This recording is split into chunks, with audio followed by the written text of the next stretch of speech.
Hey everybody, welcome to another episode of Reviewing Comics with me, your host, Alexander Turbin. This week we're looking into Paranoia, Paranoia, Paranoia, The Computer is Your Friend, a 1991 comic from Adventure Comics. But before we get into that, I'd like to show you some of my own work. And if you guys would like to check these out, it's a 12-page, full-size, full-color comic that I send out to Patreons at patreon.com/Alexander Turbin. And like I said, it's a 12-page full size, full color comic. And you can also get these at alexanderturbin.com. And or you can check them out at alexturbin04401 at Instagram. And now they got that out of the way. Let's get back into Paranoia, Paranoia, Paranoia, number one. It's done by Adventure Comics, 1991. It's a painted comic, which is really nice because most of these adventure comics, well, I don't know about adventure comics, but this is a Malibu and Eternity joint, I guess, and usually those are black and white.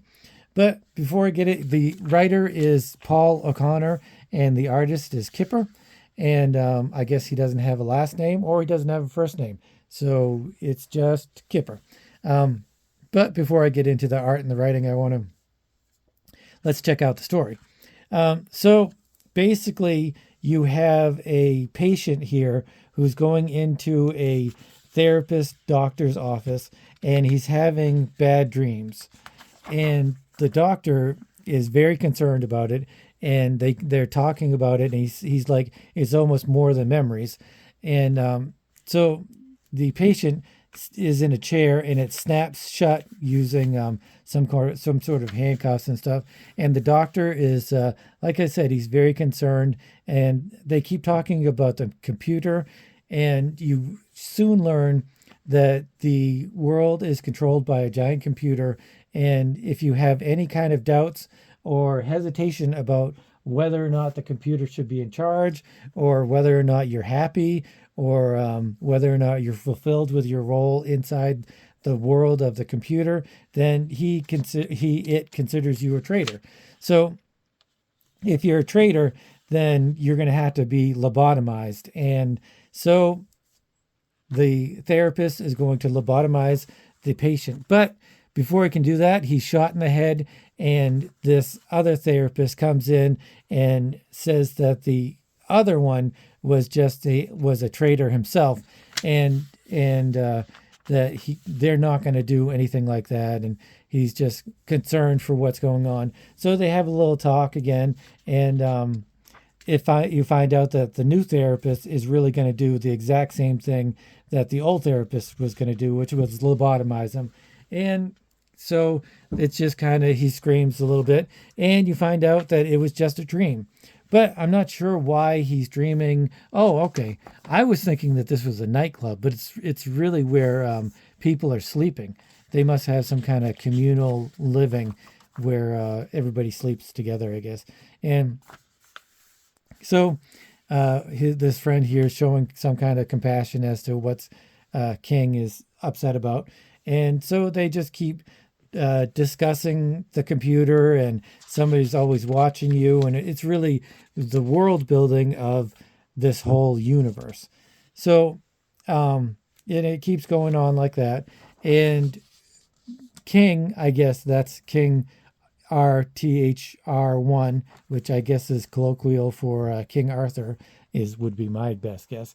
This is his boss, and they're having this discussion as to what's happening in King's life.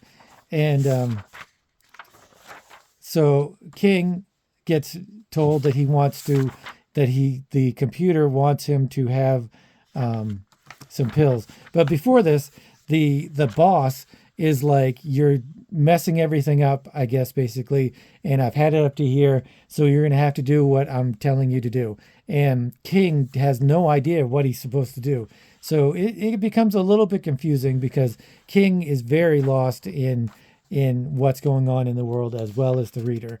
But it's dystopian, and the computer runs everything, and he's kind of trying to break the chains of what the computer is trying to have him do. So the computer gets him some drugs, and at first he's not going to take it, But then, and he throws it away, throws it in the trash. But then he decides, well, maybe the computer does know what's best for me. And so he takes the drugs, and the world kind of changes a little bit, becomes a little bit brighter, and I don't know, yeah, he just becomes happy because that is the main objective, I guess, of the computer, is to make sure everybody's happy. And if you're not happy, then it will kill you and get rid of you. So somebody breaks into, I don't know, his house. I thought it was a communal living center. Um, that's kind of the problem with this artwork, but we'll get into that because you can't really tell the backgrounds and what's happening in the background. Um, so this kind of superhero breaks in, he steals the pills, he throws them away, and I don't really know what he's doing.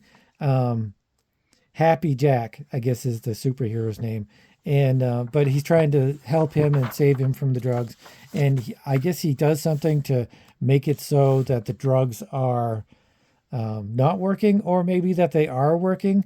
I'm not entirely sure. Maybe it's a Matrix type deal where he can see things if he's on drugs, and he can't see things if he's not on drugs. It's a little bit hazy there. So then he goes off, and he's sitting there. Somebody steals his shoes, and apparently, if you're a higher up, you have shoes, and if you're not a higher up, you don't have shoes. And I guess everybody is graded in color by in their social status as to how they're guided by the computer, or how they're viewed by the computer, I guess. And so he sees his friend Allah, who I guess used to be his girlfriend, and she's making him follow her, I guess. And excuse me. So they have this whole interaction about the computer, and she discusses how she is the first Allah, and the computer thought that she was dead because she had gone somewhere else and it was hidden from the computer's view. So what the computer did was created a clone of Allah. So I guess the population is maintained by cloning, and if somebody dies, then you're just cloned. So everybody in the world might just be a clone. I don't know what the aspect of that is. But basically, she's the original, and the clone that he saw or knew before is the clone. So she's trying to get him to see what is real, and that the computer isn't the best for them, and all that kind of stuff. But then she is shot. It's like everybody that has any kind of interaction with him gets shot in the head before they can kind of do anything or lead him down any kind of path. So I think the basic premise is that he has all of these choices, and he's going to have to decide on his own. So these government agents that are run by the computer, they find this King Arthur, and they're going to shoot him because I don't know. Yeah, he's not going with the computer and doing what the computer says. But then I guess there's an even higher up, and they have like a little argument about what the computer wants and what reality is, and who's really in charge of reality. And it's really dystopian in several levels. It's like if you're a certain color, then another color is higher than you. Like this guy is a green color, and this guy is a blue color, and it's like he keeps asking him these different questions, and the green doesn't know what to do. Whatever answer he gives, he's not going to, live up to what his superior wants. So he shoots him. Basically, if after every interaction, the loser gets shot, I guess. So then here's King, and he's trying to get away. And then, very weirdly, the Avengers kind of show up, only it's the Revengers, and it's like parodies of Iron Man and Captain America and the Beast. And they fight off the government agents that are trying to kill King. And later on, they have another interaction because the Revengers fight off the bad guys kind of, and they save King. But then King, they realize that he was supposed to report to a place where it kills him. So that's what the employer wanted him to do earlier that day. Was he wanted him to report to an incineration chamber where he would kill him, and he didn't, because he didn't know what the heck was going on. Just like half of this book, he has no clue what's going on, which is a little frustrating as the reader, because you're kind of trying to glean information about this world from the main character, and if he doesn't really know what's going on, how are you supposed to know what's going on? But as we keep going, the Revengers, they give him a break and cut him some slack, and they're not going to kill him, and but bang, they do. So they kill King Arthur 1. King Arthur 1. So next issue is King Arthur 2, Clone 2. So every issue is the same character, I think, only as a clone. So they're all clones. There's the first one. Well, maybe the first one is not a clone, but I kind of think it is clone. So basically, that's how it ends, where the King Arthur 1 is shot and King Arthur 2 comes into being, and he's the clone. So here's some cool advertisement stuff. And a cool thing is that this is actually based on an RPG called Paranoia, which I would be really interested in getting. That would be really cool. I bet that's super expensive. All those old RPGs are really expensive. So let's go into the writing. The writing is really very good, actually. Everybody has kind of a different voice, and that's kind of a huge thing for me. The only problem I find is that the writing or the plot is a little bit confusing, and I really don't know what's going on half the time. But it like, you go a step and you know what's going on, and then somebody gets shot, and then you're sent back a step because you don't know what's going on. So then you go another step and somebody gets shot, and you go back a step again, and you're like, memories of this guy, memories of that guy, which is real, which isn't real. So, I mean, that can be very enjoyable. And it's like the Matrix. I mean, you don't really know a lot about what's going on in the Matrix. I kind of had a whole different idea of what was going on in the Matrix, but I'll leave that for another time. So the writing, like I said, the plot is very thick, and it has a lot of interactions, and it has a lot of stops and starts. But like I said, the voices of all of the characters, especially King, it's pretty good. You know who is who. They talk differently. They have their own characteristics. They have their own way of viewing things and their own way of talking, and that's really cool. It's just a little bit confusing at times, which I guess if you're going to read something like that, like this, you're going to invest your time into it, and you're going to have to really kind of think about what's going on. They're not going to spell out a lot of things for you, and you're going to have to just put the puzzle pieces together, which is also very intriguing and confusing and frustrating all at the same time. But it's the thing is, this is a nice enough looking book. The art by Kipper, no last name, no first name, just Kipper, is really nice. I really enjoy it. I really like the monochromatic viewpoints. I love the Bill Sienkiewicz type panel borders. I would say this is very Sienkiewicz looking, which is very nice. I really enjoy that. The only problem that I have really with it is that the backgrounds are if there are backgrounds, are very shady.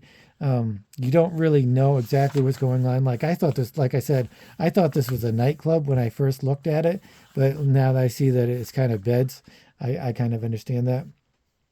Painted comics are really hard to do, and I give them really more props for doing a painted comic. Serpent in the Rainbow. I've been trying to think of. I kind of think that looks exactly like Serpent in the Rainbow art. I might have to go and see if that's a swipe. But anyway, the heavy lack of backgrounds. You don't know where you are. They could have had an establishing shot at any time. They don't have any establishing shots in here, which really is a detriment to the comic.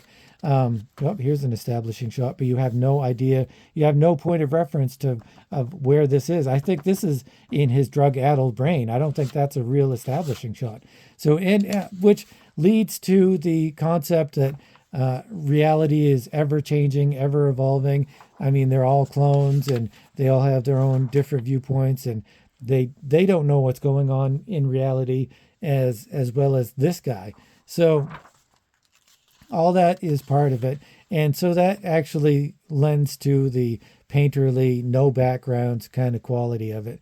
Um, all of the people look really nice. I mean, it's beautiful artwork, really. I love it. It's very shaded. I think there's probably a lot of either computer, which 91, I guess that would be a little bit early for computer work. I think it's a lot of airbrush stuff, very multimedia type stuff, and it looks really nice. The guy can obviously draw. I mean, all of the faces have really nice expressions, and all of the figures are really nicely proportioned. And so, in the narrative art, I never really got lost. Like I said, his narrative art, you know where to go, you know what to do. There's no arrows. This one page in particular, this one right here, like you go from top to bottom, and then you go to the middle, and then you go from top to bottom again. This, somebody else, a weaker artist, would have put arrows on each of these. But you know instinctively what to do. So that's really a great thing that the artist has done.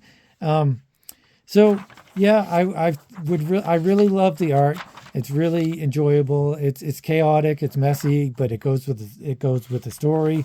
But it's also artfully done, and it's chaotic and messy in an orderly way is what I'm going to say. Just like Bill Sienkiewicz. If you've ever seen any Sienkiewicz stuff, you know that it's crazy and it's just, it's out there, but he's got it reined in. It does exactly what he wants. There's no mistakes in Bill Sienkiewicz's art, and I feel like this is exactly the same thing. There's no mistakes in this chaos. It's all exactly what he wants. So I would say being a little bit confused by this book drops it down ever so slightly, but it's a really nicely painted book, and I really love the cover. You can see how beat up this is. But so I would give this probably an 8. It's the storyline. I don't feel any kind of connection to the characters, even though they all have really nice individual voices. But I don't feel like any kind of care for any of the characters. Like King, excuse me, King 1 died, and then King 2 is going to replace him, and I really don't really care all that much. So yeah, I'm going to give this an 8 simply because it's such a beautiful book, and it is pretty nicely written. It's confusing, but in all of the ways that the author wants you to be confused, in none of the ways that he doesn't want you to be confused. So yeah, there you go. Paranoia, Paranoia, Paranoia by Adventure Comics. If you guys like this kind of content, please consider subscribing, hitting the notification bell, and let me know what you guys think of this Paranoia comic. And if anybody actually has the role-playing game, and if they've ever played the role-playing game, I'd really like to know if it's any good. So thanks for watching, and I'll see you guys next time. Goodbye.